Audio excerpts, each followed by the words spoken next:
முந்தினவரும் பிந்தினவரும் உயிருள்ளவருமாகிய ஆண்டவராகிய இயேசு கிறிஸ்துவின் நாமத்தில் கிராஸ் ஸ்ட்ரீம் நேயர்களாகிய உங்கள் அனைவருக்கும் என் அன்பின் வாழ்த்துதலை தெரிவித்துக் கொள்கின்றேன். தேவனாகிய கர்த்தர் தாமே இந்த நாள் நிகழ்ச்சியை நமக்கு ஆசீர்வதித்து தரும்படியாய் கடந்த ஆண்டு முழுவதும் எப்படியாக இப்படிப்பட்ட நிகழ்ச்சிகளின் மூலமாக தேவ ஆசீர்வாதம் நமக்கு உரித்தாகும்படியான கிருபையை தேவன் கொடுத்தாரோ, அதே போல இந்த வருடம் முழுவதிலும் இந்த நிகழ்ச்சியின் மூலமாய் தேவன் நம்மை ஆசீர்வதிக்கும்படியாய் அவருடைய சித்தத்தை நாம் அறிந்து கொண்டு அதன்படி செயல்படும்படியான கிருபையும் அவரே தரும்படியாய் நாம் ஆண்டவரிடத்தில் அர்ப்பணித்து ஜெபிப்போமா? தகப்பனே, இதோ இந்த வேளையிலும் எங்களை உம்முடைய கரத்திலேயே அர்ப்பணிக்கிறோம் அப்பா. உம்முடைய அன்பு என்றும் மாறாதது சுவாமி. உம்முடைய கிருபை என்றும் மாறாதது. உம்முடைய இரக்கங்களுக்கு முடிவே இல்லை.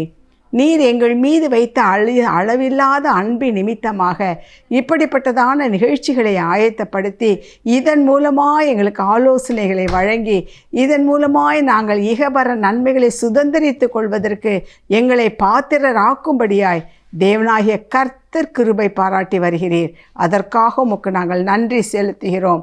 இந்த நாள் நிகழ்ச்சியையும் உம்முடைய கரத்திலேயே நாங்கள் அர்ப்பணிக்கிறோம். என் தேவனுடைய சித்தம் எங்கள் வாழ்க்கையில் நிறைவேறட்டும். பரிசுத்த ஆவியானுடைய ஆளுகை தொடர்ந்து எங்களை வழி நடத்தட்டும். மீட்பர் இயேசு கிறிஸ்துவின் மூலம் பிதாவே, ஆமென், ஆமென். நாம் இன்றைக்கு தியானிக்கும்படியாக எடுத்துக்கொண்ட வேத வசனம் ஆதியாகமத்தின் புத்தகம் 12ஆம் அதிகாரம் 2வது வசனம். ஆதியாகமம் 12:2.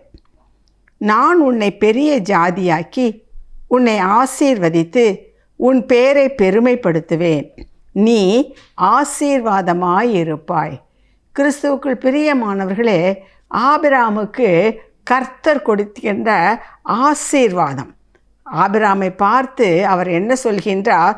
முதலாவது வசனம் சொல்கிறது, கர்த்தர் ஆபிரகாமை நோக்கி, நீ உன் தேசத்தையும் உன் இனத்தையும் உன் தகப்பனுடைய வீட்டையும் விட்டு புறப்பட்டு நான் உனக்கு காண்பிக்கும் தேசத்துக்கு போ.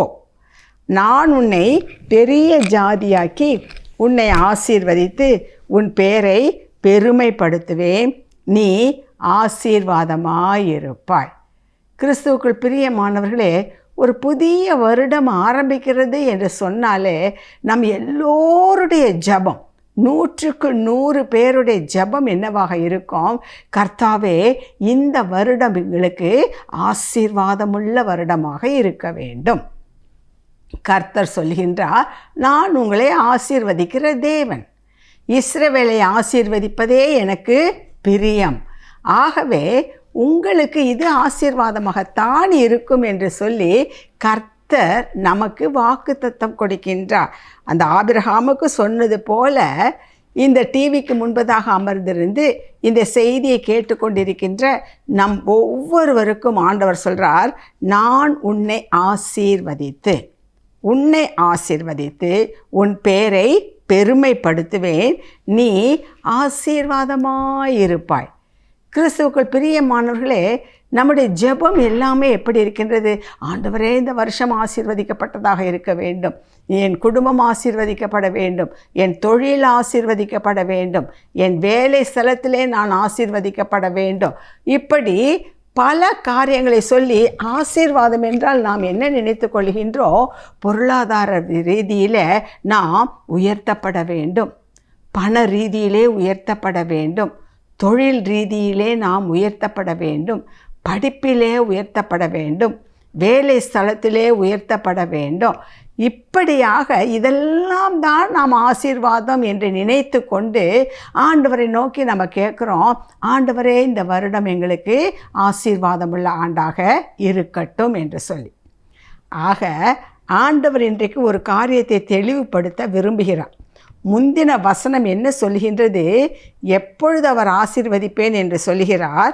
கர்த்தர் ஆபிரகாமை நோக்கி, நீ உன் தேசத்தையும் உன் இனத்தையும் உன் தகப்பனுடைய வீட்டையும் விட்டு புறப்பட்டு நான் உனக்கு காண்பிக்கும் தேசத்துக்கு போ. கிறிஸ்துவுக்குள் பிரியமானவர்களே, இந்த ஆண்டு உண்மையிலேயே ஆசீர்வாதமுள்ள ஆண்டாக இருக்க வேண்டுமென்றால் முதலாவது அந்த ஆசீர்வாதம் என்ன என்பதை நாம் புரிந்து கொள்ள வேண்டும். நீங்களும் நானும் இருப்பது போல போன வருடத்தை விட இந்த வருடம் நமக்கு இன்க்ரிமெண்ட்டு கிடைத்து விட்டது. போன வருடத்தை விட இந்த வருடம் நம்ம தொழிலில் முன்னேறி இருக்கோம், அல்லது ஊழியத்தின் பாதையில் முன்னேறி இருக்கின்றோம். பல காரியங்கள் அதில் முன்னேற்றம் இருந்தால், விரிவாக்கம் இருந்தால், நாம் நினைத்தது நடந்துவிட்டால், பிள்ளைகளுடைய திருமணம் நடந்திருந்தால், குழந்தை பாக்கியம் கிடைத்திருந்தால், இதெல்லாம் ஆசீர்வாதம் என்று நாம் நினைத்து கொண்டிருக்கின்றோம். இவைகளும் ஆசீர்வாதம்தான். ஆனால் உண்மையான ஆசீர்வாதம் வேறு. இவைகளும் உலக பிரகாரமான நன்மைகள். அதை புரிந்து கொள்ள வேண்டும். அதான் சொல்ல, பழைய எண்ணத்தை களைந்து போடுங்கள். உன் தேசத்தை விட்டு, உன்னுடைய இனத்தை விட்டு. அப்படி என்றால் என்ன அர்த்தம்? ஆசீர்வாதம் என்றால் என்ன என்று நீ நினைத்து கொண்டிருக்கின்றாயோ அந்த எண்ணத்தை விட்டு, நான் இன்றைக்கு உனக்கு எதை காட்டப் போகின்றேனோ அந்த இடத்திற்கு வா. அப்பொழுது நீ ஆசீர்வாதமாயிருப்பாய். நீயும் ஆசீர்வதிக்கப்படுவாய், மற்றவர்களுக்கும் ஆசீர்வாதமாக இருப்பாய். உண்மையான ஆசீர்வாதம் என்ன தெரியுமா? மற்றவர்களுக்கு நாம் ஆசீர்வாதமாக இருப்பது, மற்றவர்களுக்கு நாம் பிரயோஜனமாக இருப்பது, மற்றவர்களுக்கு உதவி செய்வது, மற்றவர்களுடைய தேவையை சந்திப்பதிலே முந்திக் கொள்வது, மற்றவர்களை கனம் பண்ணுவதிலே நம்மை நாம் முதலாவது முந்திக் கொண்டு அவர்களை கனம் பண்ணுவது, எல்லாவற்றிலும் கர்த்தருக்கு முதலிடம் கொடுப்பது, எல்லா சூழ்நிலைகளிலும் அவரையே நோக்கி பார்ப்பது, இதெல்லாம் தான் ஆசீர்வாதம். ஆனால் நம்ம என்ன நினச்சிட்ருக்கோன்னா, நம்ம பெரிய கடன் பாரம் இருக்குது, ஆண்டவரே ஆசீர்வதியும், தொழிலை ஆசீர்வதியும், வருமானத்தை ஆசீர்வதியும். வருமானத்தை பெருக்கலாம், வருமானம் கூட்டப்படலாம், கடன் பாரம் ஒழியலாம், அது குறையலாம், தொழிலில் விருத்தி ஏற்படலாம், பிள்ளைகளுக்கு திருமணம் நடக்கலாம். கிறிஸ்துவுக்குள் பிரியமானவைகளே, இவைகள் எல்லாம் உலக பிரகாரமான நன்மைகள். இந்த நன்மைகள் மூலமாய் அதை நாம் எப்படி ஆசீர்வாதமாக மாற்றிக்கொள்வது? அதைத்தான் ஆண்டவர் இன்றைக்கு நமக்கு கற்றுக் கொடுக்க விரும்புகின்றார். நாம் நினைக்கின்றோம் எல்லாவற்றிலும் எல்லாம் என்ன சொல்லுவாங்க, கொஞ்சம் நல்ல நிலைமையில் ஒருத்தவங்க உயர்ந்து வந்திருக்கின்றார்கள், பிள்ளைகள் எல்லாரும் நல்லா படித்து நல்ல வேலையில் இருக்காங்க, நல்ல குடும்ப வாழ்க்கை அமைந்திருக்கிறது என்று சொன்னால் உடனே எல்லோரும் சொல்லுவாங்க, அவங்க கர்த்தரால் ஆசீர்வதிக்கப்பட்டவர்கள். சந்தேகமே இல்லை, கர்த்தரால் ஆசீர்வதிக்கப்பட்டவர்கள் தான். ஆனால் அதில் ஒன்றை நம்ம ஞாபகத்துக் கொள்ள வேண்டும். நீதிமொழிகள் 10:22 சொல்கிறது, கர்த்தரின் ஆசீர்வாதமே ஐஸ்வர்யத்தை தரும், அதனோடே அவர் வேதனையை கூட்டார். ஐஸ்வர்யம் பெருகுவதோ, பணம் பெருகுவதோ, சொத்துக்கள் வாங்கி போடுவதோ, பிள்ளைகள் நல்ல மதிப்பெண்கள் எடுத்து பாஸ் பண்ணுவதோ, இவைகள் எல்லாம் கர்த்தருடைய ஆசீர்வாதத்தில் ஒரு பங்கு, அவ்வளோதான். உண்மையான ஆசீர்வாதம் என்னவென்றால், அதன் மூலமாய் கிடைத்த நன்மைகள் மூலமாய் நமக்கு எந்தவித தொந்தரவும் இருக்கக்கூடாது, எந்தவித பிரச்சனையும் வரக்கூடாது. நம்ம நினச்சிருப்போம், இந்த பிள்ளை நல்லா படிச்சிருக்கா, நல்ல மதிப்பு வாங்கியிருக்கா, நல்ல மதிப்பெண் வாங்கியிருக்கா, ஒரு நல்ல கல்லூரியில் நல்ல இடத்துல அவளுக்கு அட்மிஷன் கிடைக்க வேண்டும், கிடைத்து விட்டது. உடனே நம்ம என்ன நினைக்கிறோம், இது ஆண்டவருடைய ஆசீர்வாதம், நன்மை. அது நாம் வேண்டிக் கொண்டதை கர்த்தர் நமக்கு கொடுத்திருக்கின்றார். அது எப்பொழுது ஆசீர்வாதமாக இருக்கும் தெரியுமா? அந்த பிள்ளை எப்பொழுது நம்முடைய இல்லத்தை விட்டு செல்லும் பொழுது எந்த மனநிலையில், எந்த ஆத்மீக நிலைமையில் இருந்தாலோ அதே பரிசுத்தத்தை, அதே தேவ பக்தியை, அதே கடவுளுக்கு பயப்படுகின்ற பயத்தை உடையவளாய் மறுபடியுமாக அந்த கோர்ஸை முடித்துவிட்டு வருவாள் அல்லவா? அதுதான் ஆசீர்வாதம். அதைத்தான் ஆண்டவரிடத்தில் கேட்க வேண்டும். அட்மிஷன் கிடைப்பது தப்பல்ல, ஆனால் அதை ஆசீர்வாதம் என்று நாம் எடுத்துக்கொள்ள முடியாது. ஏனென்றால் அநேக பிள்ளைகளை பார்க்கின்றோம், +2வில் நல்ல மதிப்பெண்கள் பெற்று மெரிட்டில் கவர்மெண்ட் காலேஜில், மெடிக்கல் காலேஜில் சேர்ந்த அருமையான ஒரு மகனை தெரியும். ஸ்கூலில் அவன் தான் டாப்பு. ஆனால் நடந்த காரியம் என்ன? மெடிக்கல் காலேஜுக்கு போன பிறகு ஃபஸ்ட் இயர் ஒழுங்காக படித்தான், பிறகு second year, third year, final year என்றெல்லாம் வரும்பொழுது அவனுடைய குணாதிசயங்களிலே பல மாறாட்டங்கள் தெரிய வந்தது. பல பேப்பர்ஸில் அரியர்ஸ் வைத்தான், ஆகாத சிநேகிதர்களோடு சேர்ந்தான். அப்போ இதை நாம் என்ன சொல்வது? அவனுக்கு எம்பிபிஎஸ் கிடைத்தது கர்த்தருடைய ஆசீர்வாதம் என்று நாம் சொல்ல முடியுமா? வேதம் என்ன சொல்கிறது? அவர் வேதனையை கூட்டார் என்று சொல்லுகிறது. ஆகவே ஆசீர்வாதம் வேணுமென்னா ஆண்டவர்கிட்ட கேளுங்க, ஆண்டவரே வேதனை கொடுக்காத நன்மைகள் தான் எங்களுக்கு வேண்டும். அந்த பையன் அந்த மெடிக்கல் காலேஜில் சேர்வது ஒருவேளை கர்த்தருக்கு சித்தமில்லை, ஆனாலும் நம்முடைய பிடிவாதத்தின் மூலமாக எப்படியாவது சேர்த்து விட வேண்டும் என்று சொல்லி ஒரு காரியத்திலே பிடிவாதமாக இருந்து அதை பெற்றுக்கொள்ளும் பொழுது நம்ம உடனே ஒரு சோத்திர கூட்டம் வச்சுருவோம். பையனுக்கு கிடச்சிது அல்லது என்னுடைய பிள்ளைக்கு கிடச்சிது, இப்படியாக காரியம் நடந்தது, நான் எதிர்பார்க்காத நேரத்தில் கர்த்தர் எனக்கு பெரிய காரியத்தை செய்தார். இதெல்லாம் நன்மைகளுக்கும் ஆசீர்வாதத்திற்கும் நிறைய வித்தியாசம் இருக்கிறது. கர்த்தர் சொல்கிறாரு, உங்களை உலக பிரகாரமாக ஆசீர்வதிப்பேன்னு சொல்ல, அது ஆட்டோமேட்டிக்காக நடக்கும். நமக்கு தெரிந்த ஒரு வசனம்தான். மத்தேயு 6:33 சொல்கிறது, முதலில் தேவனுடைய ராஜ்யத்தையும் அவருடைய நீதியையும் தேடுங்கள், அப்பொழுது இவைகள் எல்லாம் உங்களுக்கு சேர்த்து கொடுக்கப்படும். கிறிஸ்துவுக்குள் பிரியமானவர்களே, அப்படி என்றால் ஆசீர்வாதம் என்றால் என்ன? அதைத்தான் நாம் இன்றைக்கு பார்க்க போகின்றோம். எது ஆசீர்வாதம்? கர்த்தர் நமக்கு கொடுப்பதை முழு மனதோடு ஏற்றுக்கொள்ளுகின்ற அந்த மனது, அதுதான் ஆசீர்வாதத்தின் ஒரு அடையாளமாக இருக்கின்றது. ஒரு சில காரியங்களை வேதத்தின் அடிப்படையிலிருந்து நான் உங்களோடு பகிர்ந்து கொள்ள விரும்புகின்றேன். 1 தீமோத்தேயின் புத்தகம் 6ஆம் அதிகாரம் 6வது வசனம் இவ்விதமாய் சொல்கிறது. 1 தீமோத்தேயு 6:6, போதும் என்கிற மனதுடனே கூடிய தேவ பக்தியே மிகுந்த ஆதாயம். ஆசீர்வாதம் வேணும்னா ஆண்டவர்கிட்ட நீங்கள் கேட்க வேண்டியது என்ன தெரியுமா? என்னை ஆசீர்வதியும் என்று கேட்பதற்கு பதிலாக ஆண்டவர்கிட்ட கேளுங்க, ஆண்டவரே நீங்கள் என்ன சிச்சுவேஷனை எனக்கு அனுமதிக்கிறீங்களோ, எந்த சூழ்நிலையில் என்னை வைத்திருக்கிறீங்களோ, எந்த நிலைமைக்கு என்னை வைக்க நீங்கள் விரும்புகின்றீர்களோ அதிலே நான் மனரம்யமாக இருக்க அந்த கிருபையை தாரும். இதுதான் ஆசீர்வாதம். இருக்கின்ற நிலைமையில் மனரம்யமாக இருக்க நான் கற்றுக்கொண்டேன். தாவீது சொல்கிறான், எந்த சூழ்நிலையிலும், எப்படிப்பட்ட சூழ்நிலையிலும், அரண்மனையில் சிங்காசனத்தில் உட்கார்ந்திருக்கும் பொழுது எனக்கு என்ன மனநிலை இருக்கின்றதோ அதே மனநிலை காடுகளிலும் குகைகளிலும் உயிருக்கு பயந்து ஓடும் பொழுதும் அதே மனநிலை. கர்த்தர் என்னோடு கூட இருக்கிறார், ஆகவே நான் அசைக்கப்படுவதில்லை. சங்கீதம் 16:8 சொல்வது போல, கர்த்தரை எப்பொழுதும் எனக்கு முன்பதாக வைத்திருக்கின்றேன், அவர் என் வலது பாரிசத்தில் இருக்கிறபடியால் நான் அசைக்கப்படுவதில்லை. இதுதான் பிரியமானவர்களே ஆசீர்வாதம். இதற்கு பெயர்தான் ஆசீர்வாதம். எல்லா சூழ்நிலைகளிலும் கர்த்தரையே சார்ந்திருப்பது. யோபுவை குறித்து பார்க்கின்றோமே, எவ்வளவு பெரிய பணக்காரனாக, அந்த பட்டணத்திலேயே கனம் பெற்றவனாக, அவ்வளவு செல்வாக்கு மிகுந்தவனாக இருந்தான்.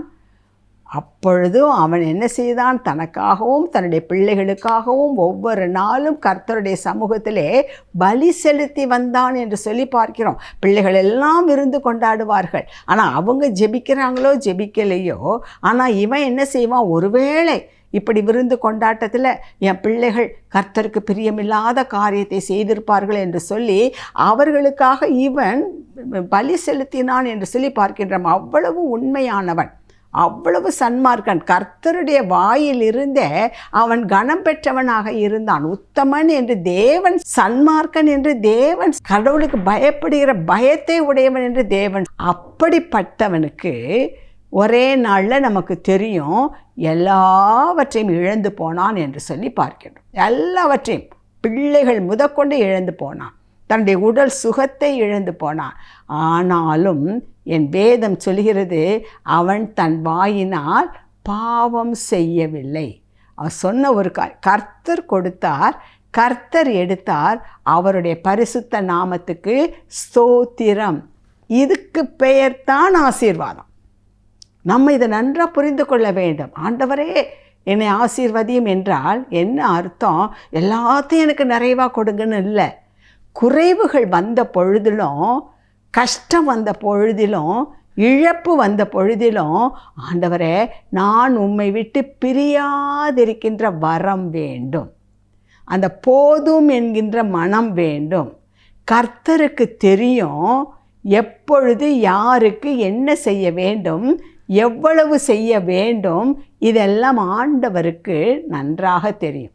ஆக நாம் எதிர்பார்க்கிறபடி அல்ல, நாம் விரும்புகிறபடி அல்ல, அவர் எதை நமக்கு நன்மை என்று நினைக்கின்றாரோ அது நிறைவேறட்டும் என்று சொல்லி அவருக்காக காத்திருக்கின்றோம் அல்லவா. எது நடந்தாலும் ஆண்டவருக்கு நன்றி சொல்லுகின்றோம் அல்லவா. அதற்கு பெயர்தான் ஆசீர்வாதம்.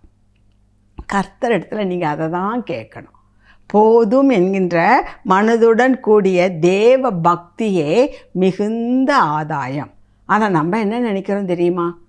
ஜெபம் பண்ணாதவங்களாம் நல்லா செழிப்பாக இருக்காங்களே, ஆலயத்துக்கு வராதவங்களாம் நன்றாக இருக்கிறார்களே, அக்கிரமக்காரர்கள் எல்லாம் வெற்றியான வாழ்க்கை வாழ்கின்றார்களே, நான் ஆண்டவர் ஆண்டவர் என்று சொல்லி போகின்றேனே, எல்லா காரியங்களிலும் பக்தி எல்லா முயற்சிகளிலும் ஈடுபடுகின்றேனே, பிறகு ஏன் எனக்கு இந்த சோதனை? ஏன் இன்னும் என் பிள்ளைக்கு திருமணம் நடக்கவில்லை? ஏன் என் பையனுக்கு இன்னும் நல்ல வேலை கிடைக்கவில்லை? ஏன் இன்னும் நான் ஒரு சொந்த வீடு கூட இல்லாமல் இருக்கிறேன்? இந்த கேள்வி கேட்டுக்கொண்டு இருக்கின்றோமே. கிறிஸ்துக்குள் பிரியமானவர்களே, இவைகளெல்லாம் தான் ஆசீர்வாதம்னு நம்ம நினச்சிட்ருக்கோம். அவைகள் ஆசீர்வாதம் அல்ல, நன்மைகள். நன்மைகளுக்கு நாம் முக்கியத்துவம் கொடுப்பதில் தவறு இல்லை. ஆனால் அது கிடைக்காத பொழுது மனம் நொந்து போகின்றோமே, அதுதான் தவறு, அதுதான் தவறு.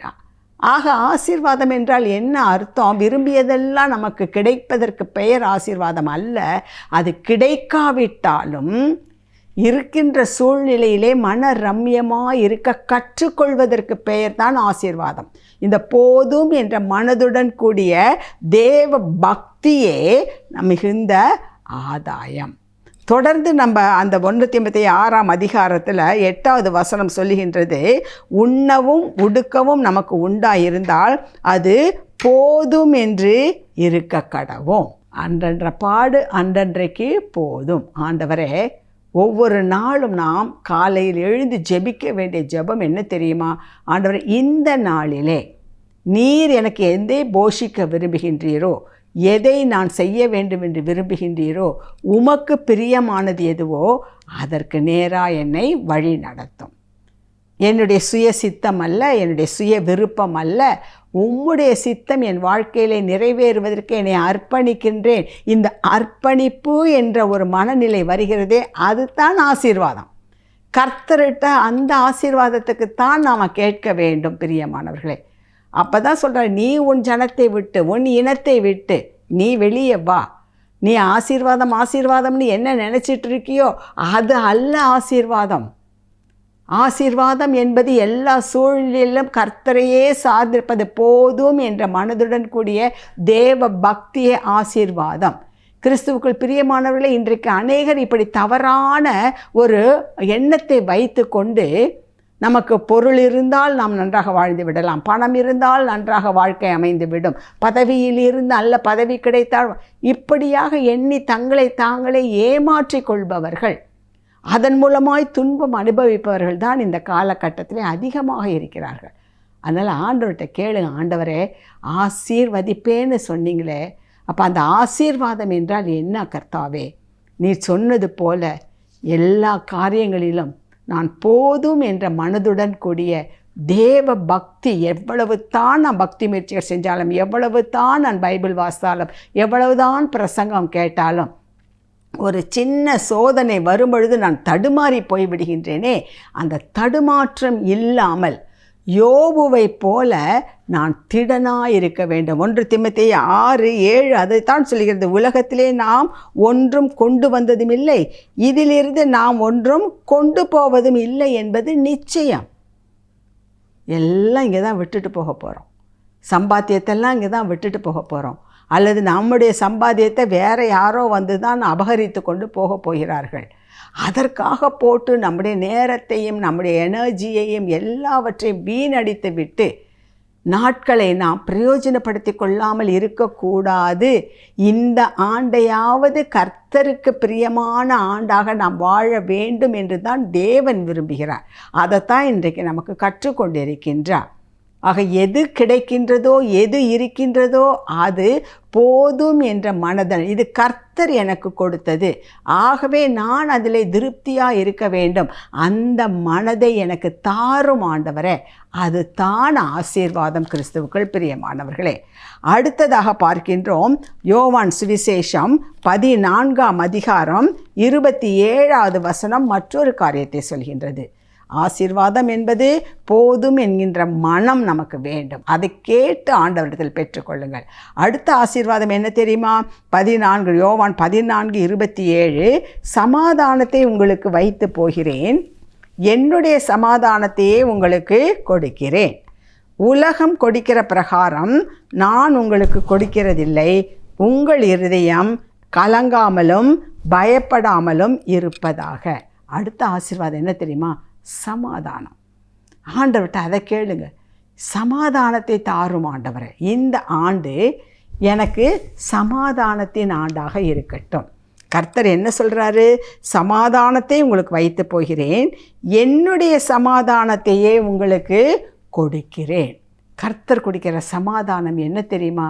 எல்லா சூழ்நிலையிலும் நாம் அவரை சார்ந்து கொண்டு, அதுதான் முக்கியமான ஆணி வேறாக அச்சாணியாக இருக்கின்ற அந்த ஆசீர்வாதம். என்ன ஆசீர்வாதம் தெரியுமா? எல்லாவற்றிலும் 100க்கு 100 கர்த்தரை மாத்திரம் சார்ந்திருப்பது.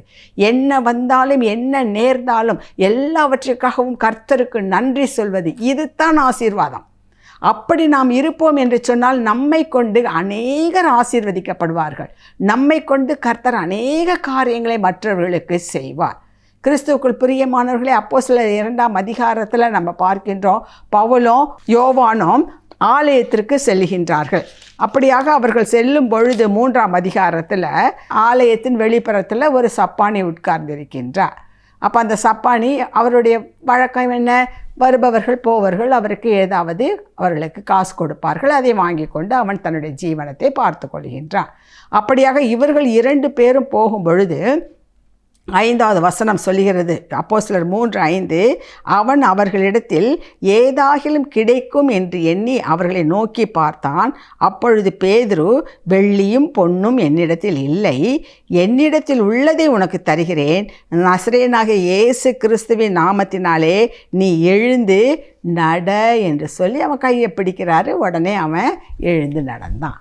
அப்போ இங்கே உலக பிரகாரமாக நம்முடைய எண்ணத்தின்படி பார்த்தா பேதுருவும் யோவானும் பிச்சைக்காரர்கள் தான். கையில் ஒன்றுமே இல்லை, பொண்ணும் இல்லை, வெள்ளியும் இல்லை, பணம் இல்லை, துட்டு இல்லை, அந்தஸ்து இல்லை, ஒன்றுமே இல்லை.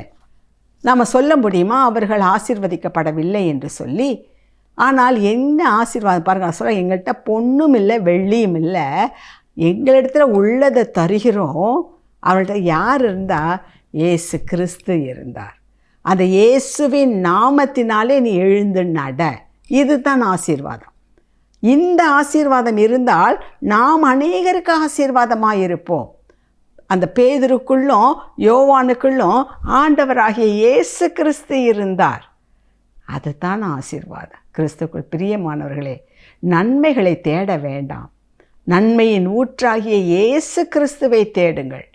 ஆசீர்வாதங்களை அல்ல, ஆசீர்வதிப்பவரை தேடுங்கள். அதுதான் நாமும் ஆசீர்வதிக்கப்படுவோம், மற்றவர்களுக்கும் ஆசீர்வாதமாக இருப்போம். பேதுருக்கிட்டையும் யோவான்கிட்டையும் பொண்ணு இல்லை, காசு இல்லை, அந்தஸ்து இல்லை, படிப்பு இல்லை, ஒன்றும் இல்லை.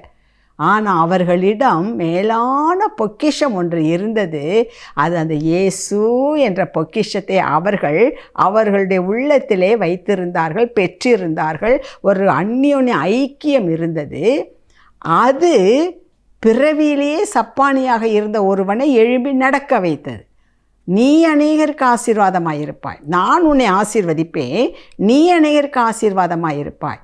பணத்தை கொடுத்தல்ல, அந்தஸ்தை கொடுத்தல்ல, பொருளை கொடுத்தல்ல, என்னையே நான் உனக்கு தருகின்றேன்.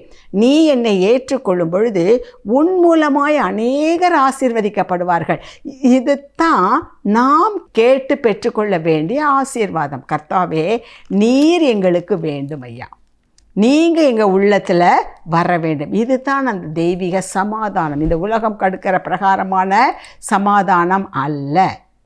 என்ன நேர்ந்தாலும் எது வந்தாலும் அவரையே சார்ந்திருப்பது தான் கிறிஸ்துவுக்குள் பிரியமானவர்களே நாம் ஆண்டவர் சொல்லுகிறார் உண்மையான ஆசீர்வாதம். அங்கே ஆபிரகாமுக்கு அந்த ஆசீர்வாதத்தை தான் கொடுத்தார். அந்த ஆசீர்வாதத்தை தான் கொடுத்தார். எதற்கு அவன் ஆசீர்வதிக்கப்பட்டான்? எதற்கு அவன் செல்வ சீமானாக இருந்தான்? காரணம் என்ன? அவன் அப்படியே கர்த்தருடைய வார்த்தையை ஏற்றுக்கொண்டான். அவர் என்ன சொன்னாரோ அதன்படியே நடந்தான். நீ உன் தேசத்தை விட்டு, உன் இனத்தை விட்டு, உன் தகப்பனுடைய வீட்டை விட்டு நீ நான் காண்பிக்கின்ற இடத்திற்கு புறப்பட்டு போ. உடனே கீழ்ப்படிந்தான். உடனே கீழ்ப்படிந்தான். இன்றைக்கு ஆண்டவர் நம்மை பார்த்து அதைத்தான் சொல்லுகின்றார். நீங்கள் ஆசீர்வாதம் வேணும், ஆசீர்வாதம் வேண்டும் என்று சொல்லி உலக பிரகாரமான நன்மைகளையே பார்த்து கொண்டு இருக்காதீர்கள். அதை விட்டு வெளியே வாங்க. அதற்கு மேலான காரியம் ஒன்று உண்டு. கொலோசியர் 3ஆம் அதிகாரம் 1-2 வசனங்களெல்லாம் வாசித்து பார்த்தோம் என்று சொன்னால், மரித்த கிறிஸ்து உயிர் தெழுந்தார், அவர் மீது நம்பிக்கை வைப்பது உண்மையானால், உண்மையிலேயே இயேசு கிறிஸ்துவை நீங்கள் விசுவாசிப்பவர்களானால், உண்மையிலேயே அவரை நம்புபவர்களானால், உண்மையிலேயே அவர் உங்களுக்காக எல்லாவற்றையும் செய்து முடிப்பார் என்று நினைப்பீர்களானால், நீங்கள் செய்ய வேண்டியது என்ன? பூமிக்கு அடுத்தவைகளை அல்ல, மேலானவைகளை தேடுங்கள். மேலானவைகளை தேடுங்கள். மேலானது தான், அதுதான் ஆசீர்வாதம். அந்த போதும் என்கின்ற மனது மேலானது, அதுதான் ஆசீர்வாதம். தேவன் கொடுக்கிற சமாதானம் உலகம் கொடுக்கிற சமாதானம் அல்ல.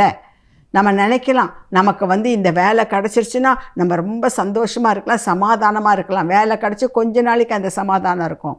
அதற்கு பிறகு அந்த வேலையில் ஏதாவது ஒரு பிரச்சனை வரும் பொழுது நம்முடைய சமாதானம் போய்விடுகிறது. பணம் இருந்தால் நாம் சமாதானமாக இருக்கலாம், எதையும் சாதிக்கலாம்னு நினைக்கிறோம். அப்படி அல்ல. கொஞ்ச நாளைக்கு, அதற்கு பிறகு அதுவும் தற்காலிகம்தான் என்பதை நாம் புரிந்து கொள்கின்றோம். ஆனால் என் தேவன் கொடுக்கின்ற அந்த சமாதானம் எது இருந்தாலும் இல்லாவிட்டாலும் அதை நம்மிடமிருந்து யாரும் எடுக்க முடியாது. எனவே கர்த்தாவே, உம்முடைய சமாதானம் எனக்கு வேண்டும். அந்த சமாதானம் என்று சொல்லும் பொழுது 1-2 காரியங்களை நான் சொல்ல விரும்புகின்றேன். ஒரு வேளை ஒரு நல்ல வீடாக இருக்கலாம், நல்ல பெரிய பெட்ரூமாக இருக்கலாம், பெரிய பெட்டாக இருக்கலாம், ஏசி இருக்கலாம், ஃபேன் இருக்கலாம், வசதிகள் எல்லாம் இருக்கலாம். அங்கே படுப்பதற்கு அவ்வளோ காரியங்கள், அத்தனை சௌகரியமும் இருக்கலாம். அது உலக பிரகாரமான நன்மை, அது ஆசீர்வாதம் அல்ல. ஆனால் படுத்தால் எவன் நிம்மதியாக தூங்குகின்றானோ, எவனுக்கு உறக்கம், நல்ல உறக்கம் வருகின்றதோ, அதுதான் ஆசீர்வாதம். அதுதான் ஆசீர்வாதம். நம்ம இந்த வெளிப்பிரகாரமான காரியத்தெல்லாம் பார்த்துட்டு, ஐயோ அவங்க ஆசீர்வதிக்கப்பட்டவங்க, கொடுத்து வச்சவங்க என்றெல்லாம் தப்பு கணக்கு போடக்கூடாது. ஒரு ஏழை சாதாரண ஒரு பாயை விரித்து வெளியிலே படுக்கின்றான், நிம்மதியாக தூங்குகின்றான், அதுதான் ஆசீர்வாதம். எவ்வளவோ வகை வகையான உணவுகள் இருக்கலாம், அவ்வளோ இருக்கின்றதே, அது ஆசீர்வாதமாக கிடையாது. அதை சாப்பிடுவதற்கு ஏற்ற உடல்நிலை உங்களுக்கு இருக்கின்றதா? எத்தனையோ பணக்காரர்கள் வீட்டில் பார்க்கின்றோம். எல்லாம் வர்றவங்களுக்கெல்லாம் விதவிதமாக செய்வாங்க, ஆனால் அவங்களால சாப்பிட முடியாது. கேட்டால் அவர்களுக்கு சுகர் இருக்கிறது, பிபி இருக்கிறது, அது இருக்கிறது, இது இருக்கிறது, இதை சாப்பிடக்கூடாது, அதை சாப்பிடக்கூடாது. அது ஆசீர்வாதம் அல்ல. சாப்பிடக்கூடிய உடல் தகுதி, ஆரோக்கியம், அதுதான் ஆசீர்வாதம். கர்த்தரிடத்தில் அதை தான் கேட்டு பெற்றுக்கொள்ள வேண்டும். கிறிஸ்துவுக்குள் பிரியமானவர்களே, இன்றைக்கு ஆண்டவர் அதை தான் சொல்கிறார். நான் உன்னை ஆசீர்வதித்து உன் பேரை பெருமைப்படுத்துவேன், நீ ஆசீர்வாதமாயிருப்பாய். பிலிப்பியர் 4ஆம் அதிகாரம் 4வது வசனம் சொல்கிறது, கர்த்தருக்குள் சந்தோஷமாயிருங்கள். இது தான் ஆசீர்வாதம். நீங்கள் ஆண்டவர்கிட்ட ஜெபம் பண்ணும்பொழுது, ஆண்டவரே இந்த ஆண்டு எனக்கு ஆசீர்வாதமாக இருக்கணும்னு சொல்லிட்டு எதையோ கற்பனை பண்ணி கொண்டு உலக பிரகாரமான நன்மைகளெல்லாம் நினைத்து கொண்டு இதெல்லாம் இருந்தால் தான் எனக்கு ஆசீர்வாதம் என்று சொல்லி நாம் தவறான எண்ணம் கொண்டிருப்போம் என்றால், இந்த வேளையில் அதை மாற்றிக்கொள்வோம். அதை மாற்றிக்கொள்வோம். ஆபிரகாம இருக்கிற இடத்துல நான் உன்னை ஆசீர்வதிப்பேன்னு சொல்லலை. நீ அந்த இடத்த விட்டு வெளியே வா, தேசத்தை விட்டு வெளியே வா, உன் வீட்டை விட்டு வெளியே வா, தகப்பனுடைய வீட்டை விட்டு வெளியே வா. அப்பொழுது தான் அவர் சொல்கிறார், உன்னை பெரிய ஜாதியாக்கி உன்னை ஆசீர்வதிப்பேன். இதை கேட்டுக்கொண்டிருக்கின்ற அன்பான சகோதரனே, சகோதரியே, இந்த நாளிலும் கூட இந்த ஆண்டு நீங்கள் எதிர்பார்ப்பதைப் போல ஆசீர்வாதமுள்ள ஆண்டாக இருக்க வேண்டும் என்று சொன்னால், நீங்களும் நானும் நினைக்கின்ற அந்த நினைவை விட்டு நாம் வெளியே வர வேண்டும். அதற்கு எடுக்கின்ற முயற்சிகளிலிருந்து நாம் வெளியே வர வேண்டும். அதுதான் எல்லாம் என்று நினைத்து கொண்டு எல்லா நாட்களையும் வீணடித்து கொண்டிருக்கின்றோமே, அதிலிருந்து வெளியே வர வேண்டும். கர்த்தருடைய பாதத்திலே காத்திருக்க வேண்டும். கர்த்தாவே, நீர் எதை செய்தாலும் அதை நான் முழு மனதோடு ஏற்றுக்கொள்கின்றேன். என்னையும் என் குடும்பத்தையும் எல்லா சூழ்நிலைகளையும் உம்முடைய கரத்திலே நான் அர்ப்பணிக்கின்றேன். நீர் எது செய்தாலும் என்னுடைய நன்மைக்கு ஏதுவாகத்தான் செய்வீர் என்பதை முழு மனதோடு விசுவாசிக்கிறேன். இதுதான், இந்த ஆசீர்வாதம் எனக்கு வேண்டும் என்று கேட்டு பாருங்கள். கர்த்தர் உங்கள் உள்ளத்திலே வாசம் பண்ணுவார். எப்படி பேதுருவும் யோவானோ எங்களிடத்துல பொண்ணும் இல்லை வெள்ளியும் இல்லை, ஆனால் என்னிடம் உள்ளதே தருகிறேன் என்று சொல்லி நசரேயனாகிய இயேசுவின் பெயரால் எழுந்து நட என்று சொன்னவுடன் சப்பான் எழுந்து நடந்தானோ, அதே போல் தேவனாகிய கர்த்தர் உங்களுக்குள் வாசம் பண்ணும் பொழுது உங்கள் மூலமாய் அநேகருக்கு நன்மைகளை ஆண்டவர் செய்வார். அதான் சொல்ற, உன்னை ஆசீர்வதிப்பதற்காகனா மற்றவங்களுக்கு நீ ஆசீர்வாதமாக இருக்க வேண்டும் என்பதற்காக. அதுதான் மெய்யான ஆசீர்வாதம். கர்த்தாவே, பிறருக்கு நான் நன்மை செய்யும்படியாய், பிறருக்கு நான் உண்மையாய் இருக்கும்படியாய், பிறரை நான் உம்மிடத்திலே அழைத்து கொண்டு வரும்படியாய், மற்றவர்களுக்கு ஆசீர்வாதமாய் இருக்கும்படியாய் என்னை ஆசீர்வதியும். இந்த ஆசீர்வாதத்தை எனக்கு தாரும் என்று சொல்லி நீங்கள் ஆரம்பத்திலிருந்து இந்த ஆண்டிலே கேட்டு பாருங்கள். கர்த்தர் உங்கள் மூலமாய், உங்களை மட்டுமல்ல, உங்கள் மூலமாய் அநேகரை ஆசீர்வதிப்பார். நாம் இப்பொழுது ஜெபிப்போமா? கர்த்தாவே, இதோ இந்த வேளையிலும் நீர் எங்களோடு பேசியதற்காக உமக்கு கோடா கோடி ஸ்தோத்திரங்கள் அப்பா. கர்த்தர் எங்களை ஆசீர்வதிக்க வேண்டும் என்று சொன்னால், இந்த ஆண்டு ஆசீர்வாதமாக இருக்க வேண்டும் என்று சொன்னால், நாங்கள் எதையோ கற்பனை பண்ணி கொண்டிருந்தோம் சுவாமி. இந்த நன்மை கிடைத்தால் ஆசீர்வாதம், அந்த நன்மை கிடைத்தால் ஆசீர்வாதம், இது நடந்தால் ஆசீர்வாதம், இப்படியாக பூமிக்கு அடுத்தவைகளையே பார்த்து கொண்டு அவைகள்தான் ஆசீர்வாதம், அவைகள்தான் கிடைத்தால் எங்களுக்கு ஆசீர்வாதம் ஆண்டாக இருக்கும் என்று நாங்கள் நினைத்து கொண்டிருந்தோம். ஆனால் இந்த நேரத்திலும் நீர் எங்களை தகப்பனே தெளிவுபடுத்தினீர் சுவாமி. எங்கள் புத்தியை தெளிவித்தீர் ஆண்டவரே. ஆசீர்வாதம் என்பது உலக பிரகாரமான காரியம் அல்ல, தேவனுக்கு அடுத்தவைகளை தேட வேண்டும் என்று சொல்லி, கர்த்தாவே, மற்றவர்களுக்கு நாங்கள் எந்தெந்த விதத்தில் உதவி செய்ய முடியுமோ, நற்கிரியைகளை செய்ய முடியுமோ, அப்படியெல்லாம் செய்வதற்கு எங்களை உம்முடைய கரத்திலே ஒரு கருவியாக பயன்படுத்துவது தான் பெரிய ஆசீர்வாதம் என்பதை இந்த நாளிலே நாங்கள் கற்றுக்கொண்டோம் சுவாமி. நீங்கள் எங்களுக்கு அனுமதித்திருக்கின்ற எல்லாமே எங்களுடைய நன்மைக்கு ஏதுவாகத்தான். போதும் என்கின்ற மனமே தகப்பனே பொன் செய்யும் மருந்து என்று பார்க்கின்றோமே, அதே போல் போதும் என்ற மனதுடன் கூடிய தேவ பக்தியை மிகுந்த ஆதாயமாக பார்க்கின்றோம். அந்த மிகுந்த ஆதாயத்தை இந்த வருடத்திலே நாங்கள் சுதந்திரித்து கொள்ள எங்களுக்கு அந்த கிருபை தருவீராக. எல்லா சூழ்நிலைகளிலும் உமக்குள் நாங்கள் மகிழ்ந்திருக்க கர்த்தாவே, எல்லா காரியங்களிலும் கர்த்தாவே உம்மையே முன்வைத்து நாங்கள் காரியத்தை நிறைவேற்ற உம்முடைய சித்தத்திற்கு அமைந்து நடக்க என் தேவனாகிய கர்த்தர் கிருபை தருவீராக. அப்படி இருந்தால் இதோ இந்த உலகம் தரக்கூடாத சமாதானத்தை நான் உங்களுக்கு வைக்கிறேன் என்று சொன்னீரே, இதுதானப்பா பெரிய ஆசீர்வாதம். இந்த ஆசீர்வாதம் தான்ப்பா எங்களுக்கு வேணும். எங்கள் ஒவ்வொருவருக்கும் இதுதான் வேண்டும் சுவாமி. இந்த உலகம் தரக்கூடாத ஆசீர்வாதம் உம்முடைய சமாதானம், அதை எங்கள் ஒவ்வொருவருக்குள்ளும் வைப்பீராக. அந்த சமாதானம் எங்களுக்குள் இருந்தால் எங்கள் மூலமாய் அநேகருக்கு சமாதானம் கிடைக்கும், அநேகருக்கு கர்த்தாவே நன்மைகள் கிடைக்கும் சுவாமி. உம்முடைய அன்பை பிரதிபலித்து காட்டுவதற்கு எங்களுக்கு அது ஒரு சந்தர்ப்பமாக இருக்கும் ஆண்டவரே. அப்படிப்பட்ட கிருபைகளை தாரும். இந்த உன்னதமான ஆசீர்வாதத்தை நாங்கள் சுதந்திரித்து கொள்ள கிருபை பாராட்டுவீராக.